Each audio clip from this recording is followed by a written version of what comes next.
I see Councilor Driscoll is with us. Chief Buckner, good to see you. So let's get going. So this meeting here today is to talk about a section of Right to Know, which is the badges and the IBM part of it. There is a request and a discrepancy within that request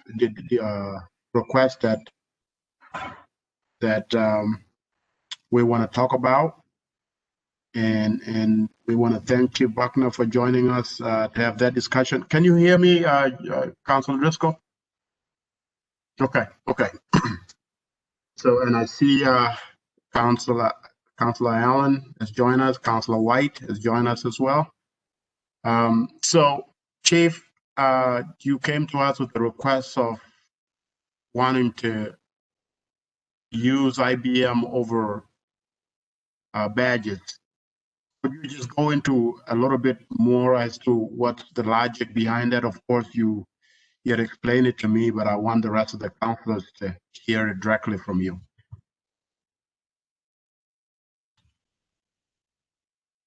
Good afternoon. Thank you for having us on. The agency does not record our badge numbers. So if you see an officer with the badge number and you say that officer wearing badge number 76 was disrespectful to me with his or her tone during a traffic stop, and that was your only identifier, we wouldn't be able to tell you who that person is because we don't have badge numbers associated with officers. In addition to that, some of our badges, depending upon where you work in the organization or what rank you hold in the organization, there's not even a number on the badge. So the one unique number that we have for our organization is our IBM number, most commonly called an employee number, which is unique to each individual officer. So that number, it could be a 3-digit number if you have some time and seniority on, or it could be a 4-digit number like I was assigned when I came to the agency, and that number is unique to me and me only. So that was the number that we suggested that we use because it would allow us to do what was the intent of the Right to Know language, was to allow the citizen to identify the officer to which they had a complaint or a compliment on, to use that number for us to identify them. The other part of that is badge numbers. For example, when an officer turns in their badges when they retire, those badges are reissued. But again, those numbers that are on those badges are not recorded, whereas the IBM number is a number that stays with the individual for their entire career. So if I am a uniform patrol officer today, and my badge number is a 1000, if I transfer to homicide, I'm going to get a different badge. So that would require us to go back, if we were using badge numbers for the folks that have them, now we print new cards for the individual badge number, which most of our detectives' badge numbers don't have badges numbers on them, but we would change that because you're now in a different section. In contrast to IBM number, no matter where I work in the organization, no matter what rank I achieve in the organization, I have the number that I was issued on day one as my employee number that stays with me throughout my career.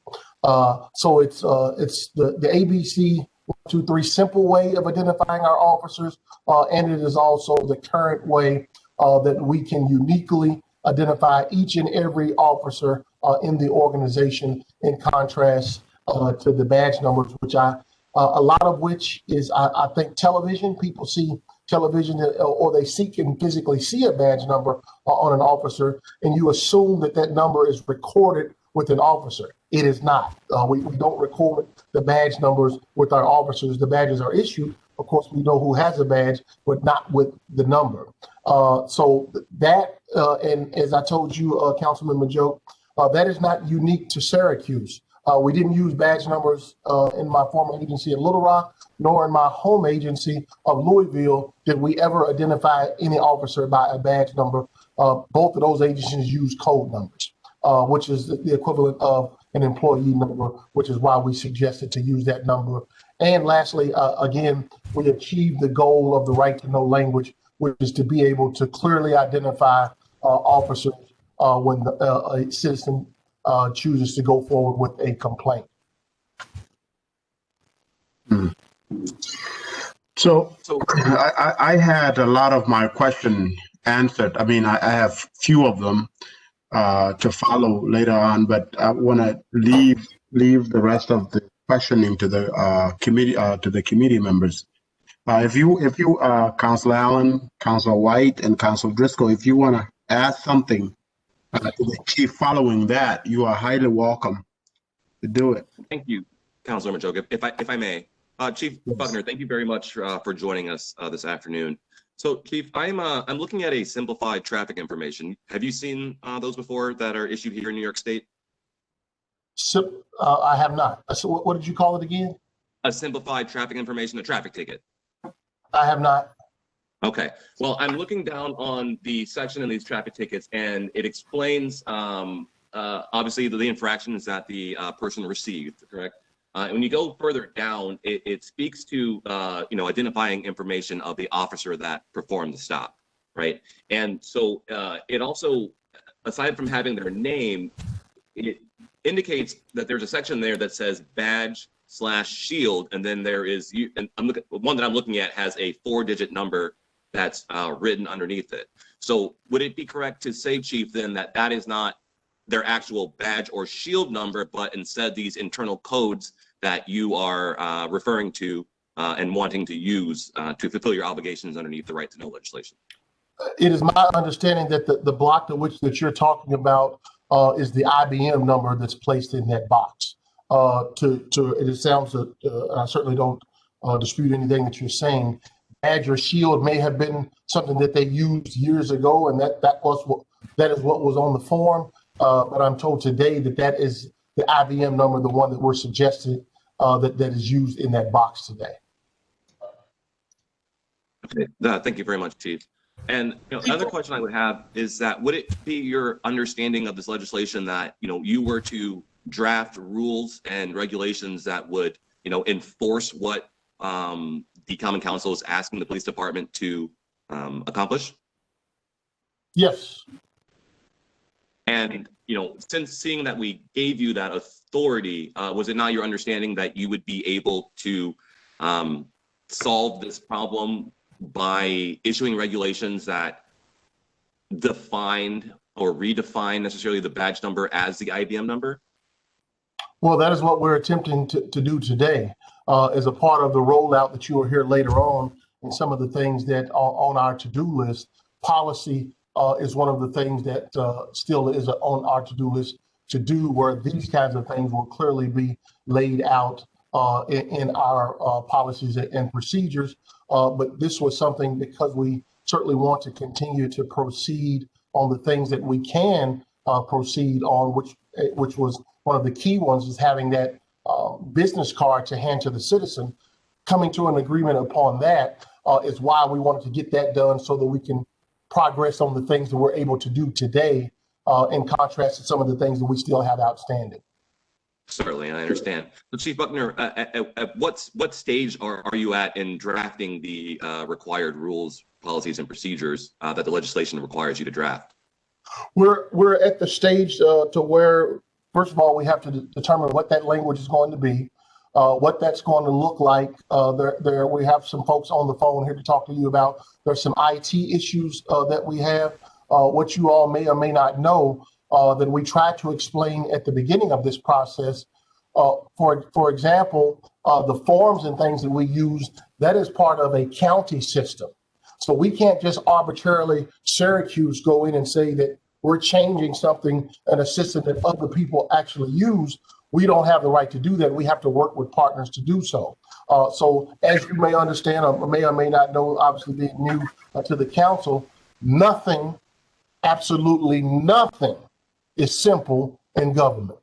And I wish I could Certainly. wave a magic wand and go ABC, 1, 2, 3, it's done. But I can tell you, your senior council members will tell you, it takes a lot to move the train down the track. But we do have a listing here today that we're prepared to go through you line by line with the things that we have done, and then more importantly, sir, the things that we have outstanding.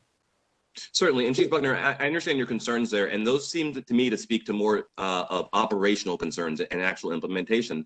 But I would think that simultaneously work needs to be done to ensure that these things that you are rolling out are actually followed, right? And so it would seem to me that some of these policies and procedures should be drafted simultaneously as we seek to roll these things out.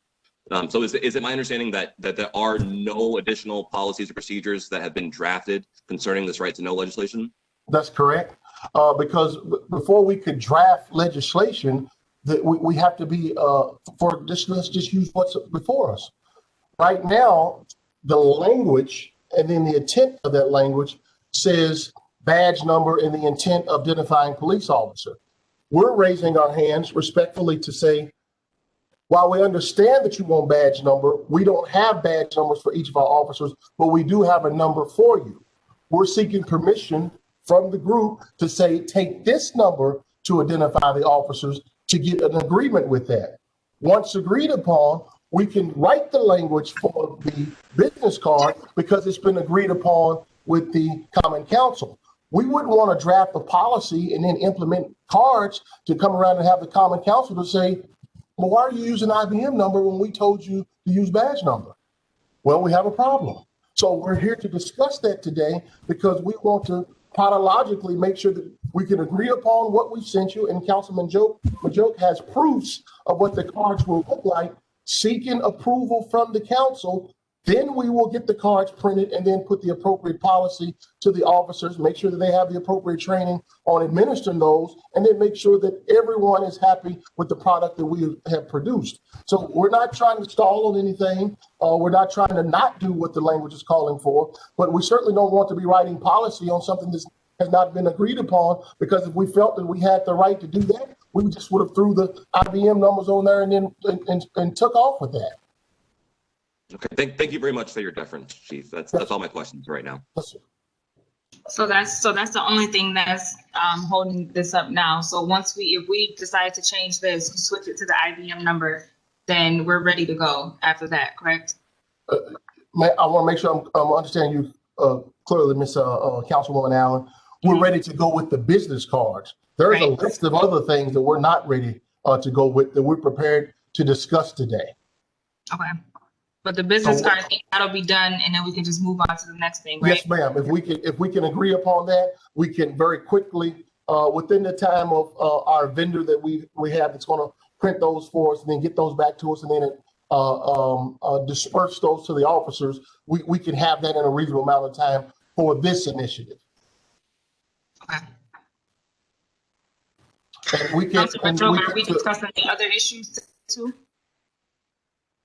Say that again? Are we discussing the other issues today too? No, I only requested the badges. I mean, if Chief has other issues he would have raised with us, I'm sure I can entertain that. Okay. Thank you.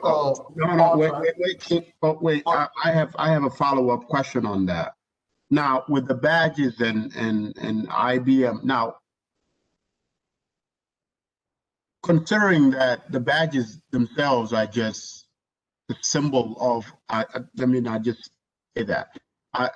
Considering that the badge is the symbol of being an officer, is there anything else that is that it symbolizes, or is there any other function to it?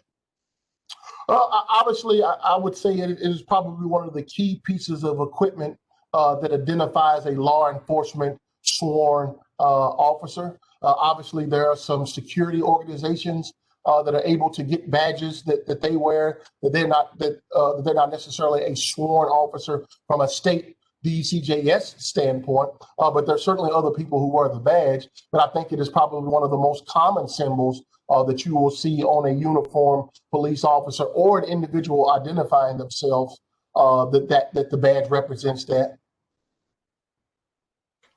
Okay. Now I'm trying to understand. It's for IBM, and for to be able to create an IBM. That's a cost to it, isn't it? You said to be able to do what to an To be IBM, able sir? to create IBM number, right? That's a process that it takes to retain it, to create it, and to keep it, right? Well, I'm not aware, and my two folks, Chief Cecil and Chief McGore, could chime in, but I don't think there's a cost to us for producing an IBM number. Okay. That's an in-house thing that we create as an organization, but it is unique to each individual. In contrast, there is a cost to the badges. I'm told that they're $75 a piece. So we do pay for the badges, but we don't pay to issue an employee number to each of our employees. And that also includes sworn employees, police, and then also our non-sworn civilian workforce have IBMs. So with IBM, so with that, it's when officer has an IBM, how do they have it? Do they get it on their ID card? How can I identify an officer with an IBM? So since there's no number on the badge to identify an officer, how would I know? I would assume that I was a citizen.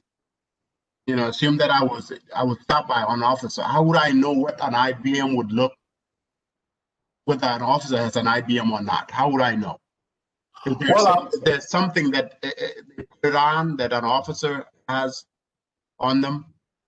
It's not something that's visible on any part of the uniform or the badge or anything like that. If I understand your question, again, that's an employee number, so that's not a number that is visible anywhere. Which I'm assuming is the purpose of having the card, where we as an organization will print the IBM number on there. And there's a bit of a check and balance with that, because we're printing, being the administration is printing that number rather than the officer writing that number on his card. That it's a number that we check, vetted, make sure that Cholma Joke's number is actually the number that he's identified by in our organization. Okay, so is there any reason why that IBM number could not be on a badge? Well, the badge, I'm assuming the badge company, and Derek or Joe again can, if I'm wrong about this, the badge numbers that when we get them, we don't tell the badge company what number to issue on a badge. That just happens to be the number, I'm assuming, that comes out. Once, if you're an organization that uses that badge number, you would then record that. But I don't know of an organization that records badge numbers, again, because officers move throughout the organization often. But I don't think that we tell them what numbers to put on a badge. So I'm asking for that request, Chief, because I think it would be the right thing to do for the community members to be able to see that when you see your officer standing in front of you, that number, that's a number you can identify them with, not just the name. Well, again, that would only partially take care of what we do. Currently, there are many members in our organization today that the badge that they have does not have a number. There's no number on the badge. You never looked into combining the badge and the IBM together? No, sir. I've never considered that, and never really had a reason to, because one is independent of the organization. One is an administrative number issued by us, then the badge number is something done with a manufacturer.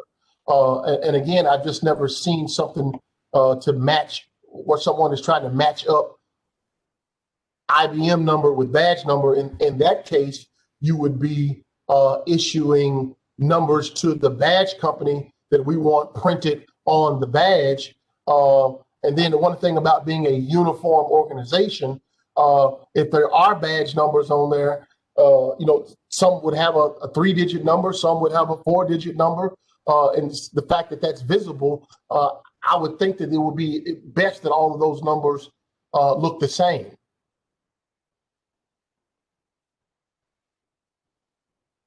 Any follow-up on that, councilors?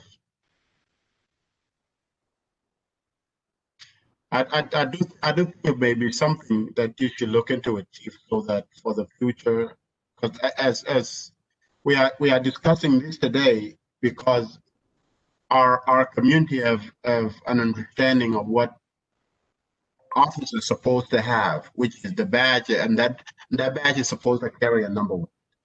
And and it makes sense to combine, it makes sense to combine the two.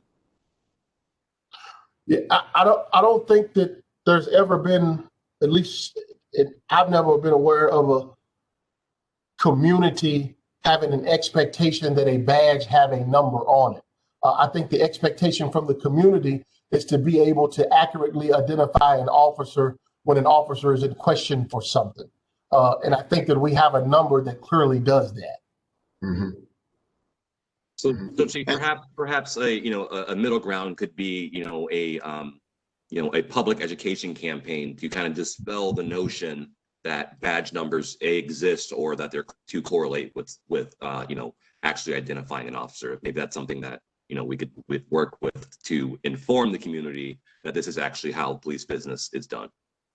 I agree with you, Councilman White, because I think that Councilman Majoke and I had a good conversation about this the other night, and I certainly know Councilman Majoke more than I do some of the others, and the fact that he had several questions and some doubt about this, that if he has that, I'm sure other people do.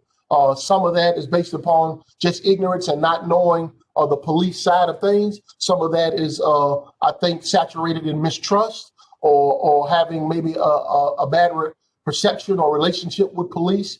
So to your point, I think that we need to educate the public about that and make them aware of why we use this number and why this number is what we've chosen to go to, so that they will understand what we're doing and why. And then too, as it is with anything, there will be hiccups and bumps and bruises along the way with this right to know. And there will certainly be times that we will need to click the dial to the left or to the right to make modifications to get to our, desired destinations with this legislation. Yes, thank you, Councilor White. And that was my next follow-up question, because I think considering that, you now have a new director of community engagement, this may be the right way to go to be able to kind of reconcile these differences between people knowing what a badge number is versus what the badge number actually do. I think that may be something that you worth exploring, especially within TNTs and neighborhood watch and all of that stuff. Yes, sir. Councilman Joker, Chief Cecil made a couple of good points. In addition to having these business cards that we will have with the IBM number on them, keep in mind that when our officers call out on their locations, that information is captured in our CAD system, which is computer aided dispatch. So we were able to go back to a geographical location if a person knows time and location as to where they were and determine what group of officers were out at that location.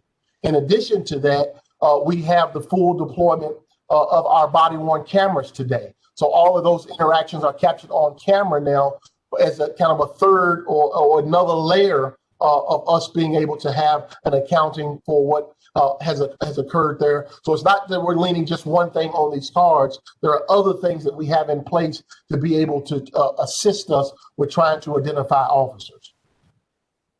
Councilor Driscoll, did you have anything, or because I feel like I cut you off there?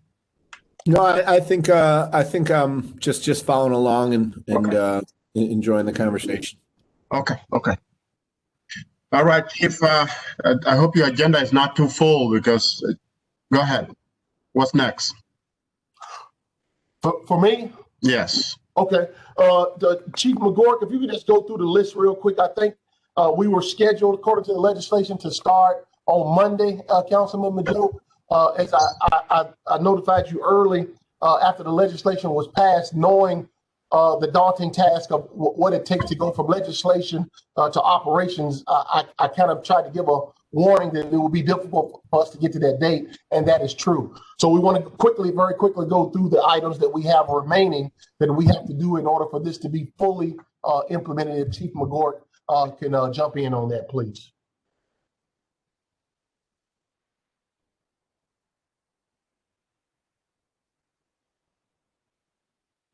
Oh, I'm sorry, I was stuck on mute. Good afternoon, everybody.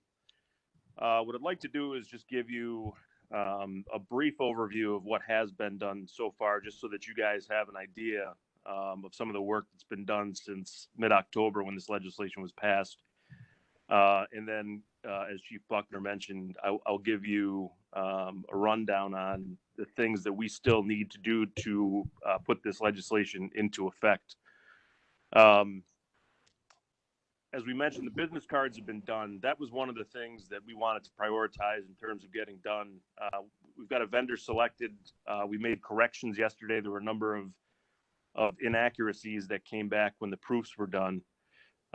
We made corrections, sent them back. That was important for us to accomplish first for a couple of reasons. First of all, we know that satisfies a couple different parts of the legislation that you guys have passed. So it satisfies the identification requirement of the legislation. It also satisfies the part of the legislation that requires that we provide contact information for our Office of Professional Standards, as well as contact information for the CRB. Additionally, it also satisfies the requirement of the legislation that directs that we provide each citizen with a means to obtain a record of any consent search request, whether it be through body-worn camera or a written consent search request. The directions for how to go about obtaining copies of that particular consent search request are going to be listed on the back of that card. So we've satisfied quite a bit of the legislation just through the business cards, and I'll continue on here. If anybody's got any questions, feel free to jump out as I go along here, or I can circle back and answer any questions at the end. We've identified the process by which we're going to handle those complaints. We reached out to New York City to discuss much of what we're doing and much of what we're implementing up here, so that we can kind of learn from the city, learn from NYPD in terms of what hurdles that they came across while they were implementing their legislation.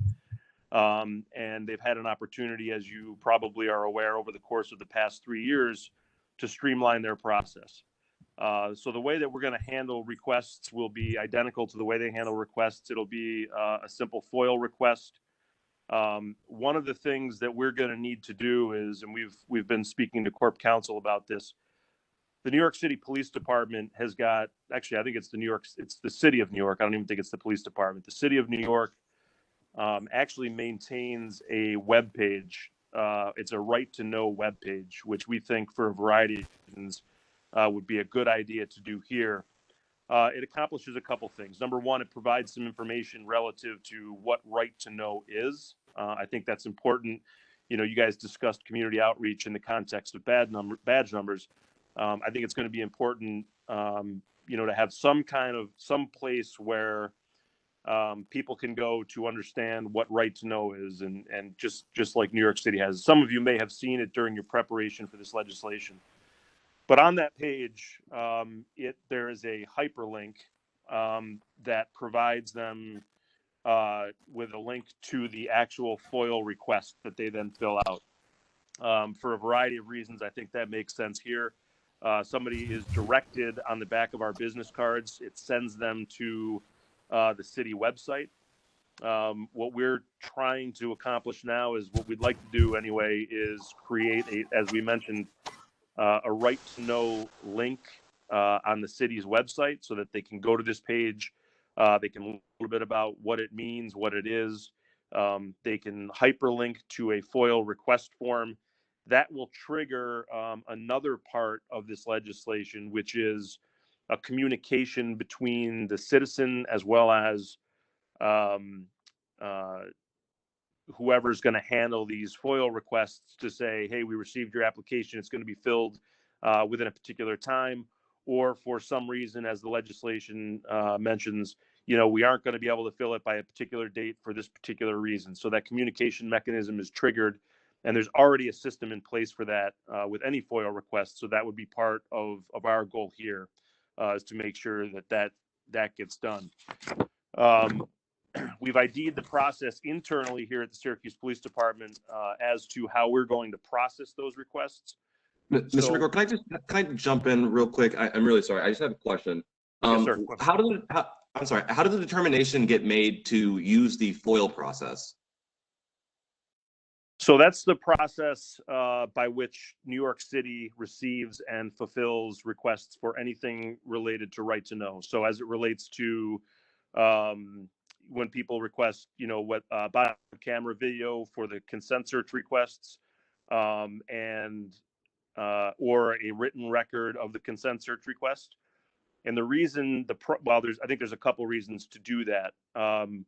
First, we don't really have the capacity or the bandwidth here to handle that on our own. So it streamlines the process for us. It keeps it consistent with what we know already works and satisfies a similar legislation in another jurisdiction. So we're not doing anything that, we're kind of trying to learn from what they've done down there in New York City, since so much of this legislation here was based on there. So we're trying, and we know that what they do works, and we also know that what they do down there has been working now for, I think 3 years. So they've kind of been through the process. They've had the bumps and the bruises, and they've identified a process that works. Part two of that, though, go ahead. I'm sorry. No, I'm just wondering. So would that, if it's just a normal FOIL request, does that just then get, sent to the, the bottom of the law department's, stack, so to speak, at when it comes to any FOIL request that the city receives? So that's a great question. And again, part of the problem, I don't want to say problem, but one of the reasons this is such a cumbersome process is we have to work, as the chief mentioned, with a number of different departments and agencies. This is something that necessarily requires us to work with other folks. And so, it's kind of back and forth, as you might imagine, in terms of identifying the people who are going to be responsible for, the day-to-day logistics of this, who's going to create forms, who's going to create data fields, who's going to process FOIL requests. Part of the discussion right now is we believe that we will somehow, we don't know how just yet, but we'll somehow identify these as right to know FOIL requests versus other FOIL requests. But that's something that Corporation Counsel is working on at the moment, and we don't have an answer as to exactly how that's going to happen now. But that's something that's in progress and being worked on. Okay, certainly, because I don't believe that, obviously I wasn't on the council, when this was passed. I simply had, a hand in drafting it. But I think the, intent of the council was to provide a outside mechanism so that the, constituents that were requesting this information received it in a time frame that, obviously that wouldn't have been subject to the FOIL, because, having worked in in the county law department, I understand that, these are also usually very low priority. And, a lot of times FOIL requests don't get resolved until, people really start banging on the door. And I think it's the intent of this legislation to really make sure that if this information is requested, that it gets in the hands of the constituents as soon as possible. Yeah, that makes total sense, Counselor. And to be honest, I do think that if it's handled through the city as opposed to through the police department, I do think it can get turned around quicker. I'm concerned if we have to add that to someone's plate here in the police department, given our current staffing and some of the other stuff that we're working on. I am concerned that it could bog down, and which is, I'm not making an excuse. It's just a reality. And I do think, to be completely honest, that's the quickest way for this to get turned around. No, certainly, and I understand. And another comment I would just make about that is, we are in control of the budget, right? So in some ways, a lot of ways. So if there are things that you need, to accomplish the goals, ask you to accomplish, I think that's certainly a conversation that could be had at a later date. I appreciate that, sir. Thank you. So is that all, sir? For now, yes. Thank you very much. Okay. Yes, sir.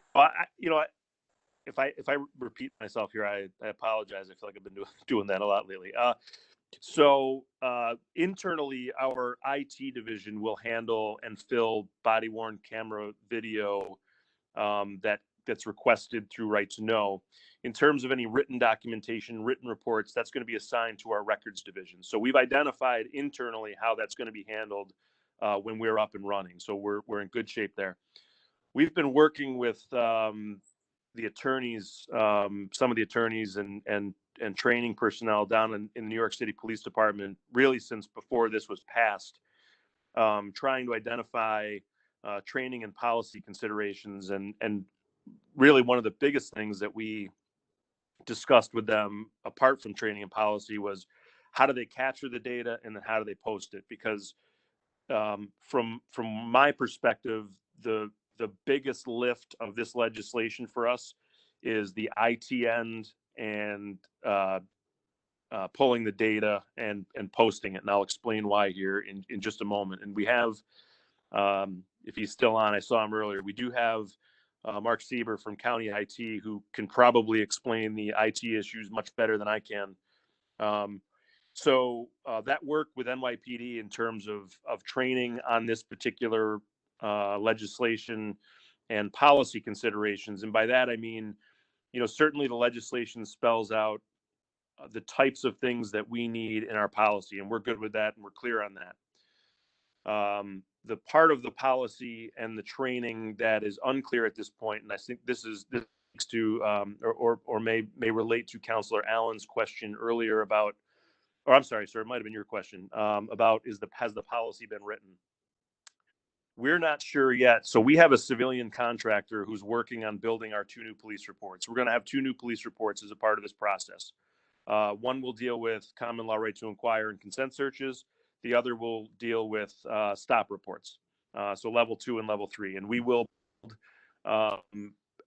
build into that report a way to capture so that we can disaggregate which level 2 stops began at level 1, which level 3 stops began at level 1.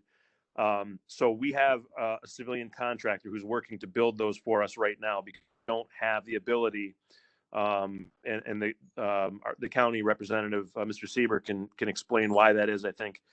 We don't have the ability to amend forms currently. We currently have a vehicle and pedestrian stop report, which is not detailed enough to satisfy this legislation. We cannot amend that report because of the format. Now, this is where I'm going to screw it up. So, Mark Sieber, if you're listening, I apologize because you may have to do some fixing on this one. But we have the format that the report is prepared in belongs to a computer system or is associated with a computer system that we're getting away from. We're moving to a new computer system here in the county, a new RMS. And as a result, we cannot amend a form and still capture the data that's required to give you guys the reports that you need, as far as number of consent searches requested, the number of consent searches requested that were granted versus the number that were denied, and then the rest of the information that you guys are looking for as far as stops are concerned. I'll pause here in a moment and turn it over to Mark Sieber. But so we're working with county IT because we rely on them for our RMS, which is where we write reports and store reports and everything else. Chief Cecil and I have met with them as has the rest of the working group on more than one occasion since the legislation was passed to try and figure out how we're going to input this and make it work. We've identified a short-term solution and a long-term solution. The short-term solution is we have to create these 2 new police reports in a PDF form. Unfortunately, as a result of the transition, we can't do it the same way that we have other police reports in the system. In terms of filling the police reports out, that's not necessarily an issue. It is a big hurdle, though, in terms of getting the reports posted on the website that you guys are looking for. And the reason that it is with the reports that we currently have in our system, the way that it's built, There are already queries built in that we can search and pull the number of stops, the number of people who were stopped, the number of calls we received, and all of that. Because we can't enter these two new PDF forms into the RMS that we currently use, we are going to have to actually print every one of the reports that are written as Right to Know, from Right to Know. We're going to have to ship them off to the records division. There's going to have to be a records clerk who's going to have to data enter each field by hand for each report. There's no searchable function here. And then we're going to have somebody pull that data to create the reports that you guys are looking for, which, as you can imagine, is a monstrous process. Now, the county, as part of their efforts to move to this new RMS, can ultimately build those reports in the way that our reports are currently built, so that we can do things much more efficiently, quickly. We don't need to go through paper by hand, but they're looking at 18 months before they can get that done.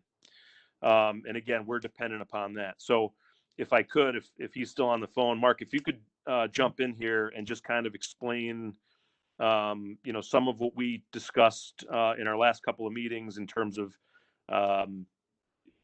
plans going forward and how that might look from an IT perspective, I'd appreciate it, because I'm drowning on the technical stuff here. Sure, and thank you, and good afternoon, everybody. So to expand on what he was speaking on, we currently have two pieces of software that police utilize. One is CNY Leads, which does all of the actual police reporting. It handles when the police fill out the reports through the approval process, and all of that data is taken from those reports and is stored in a database. And unfortunately, that database is built on quite old architecture. And last year, we were given a grant to actually transition all of that field reporting into the other application that we use, which is Chairs 2. And Chairs 2 is the record management system that the entire county uses for their police reports. It interfaces with 911 so that all of the calls come directly into that.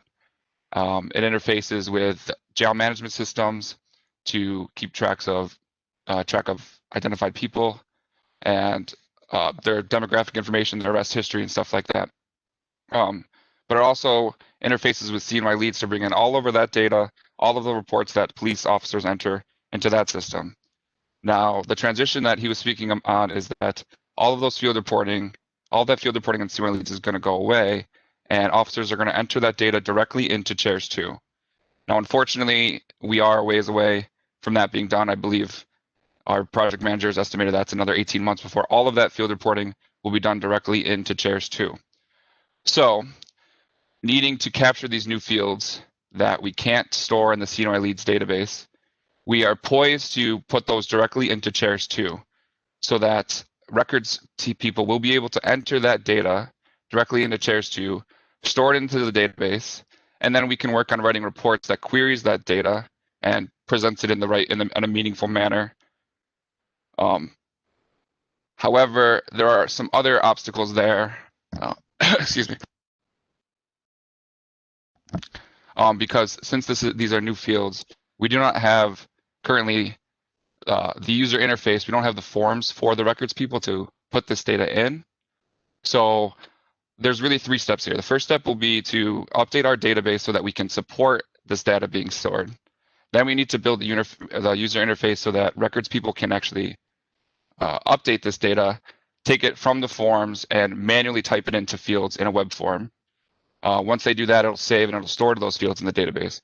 Once all that is done, then we can move forward with writing the reports, which would then query those fields in the database. So that's the short-term solution. And again, the goal is ultimately for officers to directly put those forms into Chairs. It'll populate those fields in the database, and the reports will draw from there, thus cutting out the records step. Right? But in the meantime, that's really our only solution we have. Okay. And how long do you think it'll be before the short-term solution will be able to be implemented? So I spoke with our project manager today. I would be the one actually doing the work. There are other things to consider, like testing. We don't move anything forward without we're obviously going to work very closely with SPD to make sure we get all the fields we need. She was comfortable with estimating probably 3 weeks to get that done. And there's possibility that we build the database fields and allow users to enter data, maybe, sooner. And then the last step, building reports, maybe delayed a little bit, but at least then, the data is being collected. Thank you. Thanks, Mark. Appreciate it. So, our current step that we're on right now from SPD's perspective is building those reports. Again, we have a civilian contractor who works for the police department who is trying to build those reports right now. And so once those are built, based on my conversations with county IT, once those reports are built, my understanding is the next step is we do, and I don't know what the order is, but we've got to do some testing to make sure that when we fill these reports out and get them into chairs 2, that we can pull the data out. It can be, well, first of all, that it can be data entered into chairs 2, and then we can build this query, or the county can build the query to pull the data out, ultimately to get these reports posted that are required by the legislation. So that's kind of where we're at on the report perspective now. We're working with, as you most of you may be aware, we're working with a policy company, Lexipol, right now, and have been for well over a year now. And what we're doing is we're reviewing our policies, updating the policies, and incorporating CALIA accreditation standards into the policies, and all of that. So we've been working with that company to try and determine whether or not they have anything that can give us a hand policy-wise with right-to-know legislation. Of course, because it's unique to Syracuse and New York City, they don't have anything. So we've got we're trying to decide at the moment, and we'll figure out how that policy is going to read and what's going to happen. So we're trying to figure out at the moment whether it's going to be a standalone policy, or whether different parts of the legislation will be incorporated into different parts of our current standing policy. So it really is going to it's going to have to be a logic issue, right? So what I mean is, the consent searches will have to be built into a particular part of the policy. The business cards may need to be written into another part. We may be able to do a standalone policy and cross-reference, but we're working with the company right now to figure out how we can make that happen in the easiest way, in the most efficient and quickest way possible. So we're working on that as well. We'll continue working with county IT, both in the short term and the long term. One of the other things, again, that I mentioned earlier that we need to still do is develop this link page on the city website. So we're going to need to identify somebody, I would imagine from city IT, who can give us a hand with that once we have our process down, so that we can build that page. We're going to need some time to train everybody. As you can imagine, this training is going to be substantial because this is completely new operation standpoint. And we want to make sure that everybody is compliant with the training going forward. So we still have that to do. So we've accomplished quite a bit heading toward the legislation, I think. And the stuff that's remaining really is the administrative logistical aspects that we're trying to figure out. But that's a brief overview of where we are and where we're headed. If anybody has any additional questions, I'm happy to answer them if I can. Just let me know.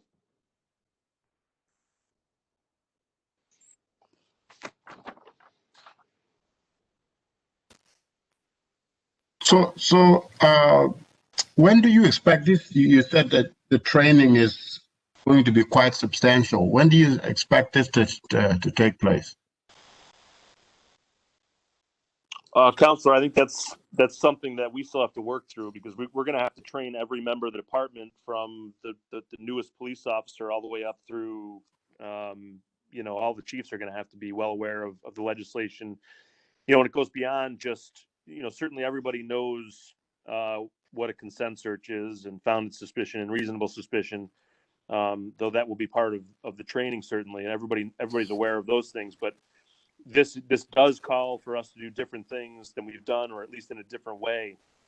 And again, in order to be compliant with the legislation, it would be a significant block of instruction for each officer. So now, we could certainly do that through an in-service training. I don't know that we've got an in-service schedule out for the spring yet, but we do not, our current in-service that we're doing now has already started. We've given people a very, very brief overview of what the legislation requires generally, just so that they know it's coming, what's going to be required. But in terms of the specifics and what the forms are going to look like, how they're going to have to fill them out, what the process is going to be, because again, it's going to be different than our current process because they can't be electronically routed.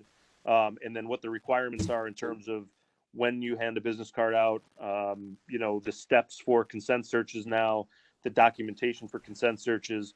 So we will get everybody trained on that. I don't know that we have a date yet for when that training may begin. But our current in-service schedule, we've been through much of the police department, but we only have one day, and it's full with other topics. And it started before Right to Know anyway, so it's not that this was not included for any particular reason. In-service curriculum was developed and started before Right to Know was passed. So that's why we can't incorporate it now. We will have missed everybody who's gone through first, and there's no room in the current in-service schedule. So I would imagine, though it's not going to be up to me, and if Chief Cecil or Chief Buckner want to jump in, I would imagine we will attempt to make it part of our next in-service schedule. But again, that's not necessarily my call. So what I can tell you is we will get it accomplished as soon as humanly possible. I can tell you that. I just don't have a date for you, and if I give you one, I would be misleading because I just don't know. Thank you. Councilors, do you have anything else? Any more on your agenda, Chief? No, sir. Well, obviously we've given you all a lot today. I hope that you walk away from this, that nothing that we've given you today is impossible. It's just something that, as it is with anything with government, particularly when you're dealing with the largest organization in government, it's going to take time for us to fully have this implemented. But I think that we have, with our committee working on that, we have the steps in place that we need to be able to get there. But we just wanted to make sure that you all had some kind of reasonable idea as to what we've done, where we are now, and then what's ahead of us. But that training piece, obviously, we'll have to make that a priority with next year's training.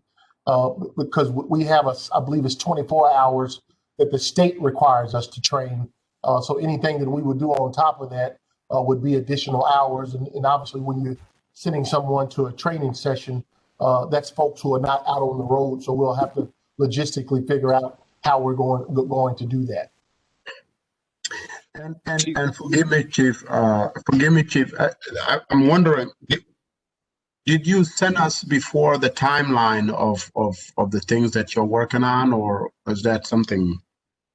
I can. I have an email today that I have from Chief McGork that pretty much lays out in writing everything that we gave you, which is probably difficult to follow if you're listening to it. And then if you all may have some questions, we can follow with you. But I have that, and then I don't know. You didn't say whether or not that you saw the proofs of the cards that I sent you. Did you get those? I got the email you sent me, and I forwarded it to other counselors as well. Okay, and then and then once we have the final proofs of that, we'll make sure that you all have copies of each officer and the identifying number. So if there's ever any questions about anything, you will have the number to which that we said at the beginning of this, that this number identifies this officer. So if there's a discrepancy or something that comes back, it falls on us because that was the number that we gave you for each individual employee. Okay. All right. Just share the timeline with us. Yeah. Go ahead, Councilor White. Yeah, I'm just wondering, Chief. So with this, legislation slated to take effect, what's the knowledge of do the rank and file have that this legislation is about to go into effect? Are they aware that it's happening and coming down the pipe? Oh yeah, our folks are certainly politically astute, and they keep up with the things that are going on in the universe that involves them, as it is with most organizations, particularly mine, because I can only speak to the profession that I've been in for nearly 30 years. Change is always difficult. It always looks worse than it actually is. And even when we were describing many of the things that we have to do before you guys. It probably sounded like a mountain of things, but once you get to working on those things and incrementally knocking them out, at some point we'll look back at this and say it wasn't really that bad. So I think this will be the case, but they certainly are aware that there's a new expectation on us as far as identifying ourselves and making sure that we provide the appropriate information to our citizens. But I'm hoping that we will not need those kinds of exchanges of information, because our behavior will not call for us to be able to do that, because people will be satisfied with the service that they have, which I would prefer that over having to issue a card for someone who was not happy with our service. Certainly, and that'd be my expectation as well. I hope that goes goes good for all of us involved. That'd be great for the community. Anything else, councilors? Well, thank you for coming, Chief. Thank you so much for giving us your time. Thank you to all your team for being here as well. Thank you to everyone that has also joined us. Have a good day. Okay, and Councilmember Joke, the gentleman, Mr. Sieber, who gave that 3-week window, so obviously that's a significant piece. So we may want to come back to you sometime near the middle or end of January to give you all an update as to where we are and what we have at that point, so that you all are, in lock and step with us as to kind of where we are. Okay. All right. Thank you. Okay. All right. Thank you very much. Okay. Thanks. Have a good day. Bye-bye.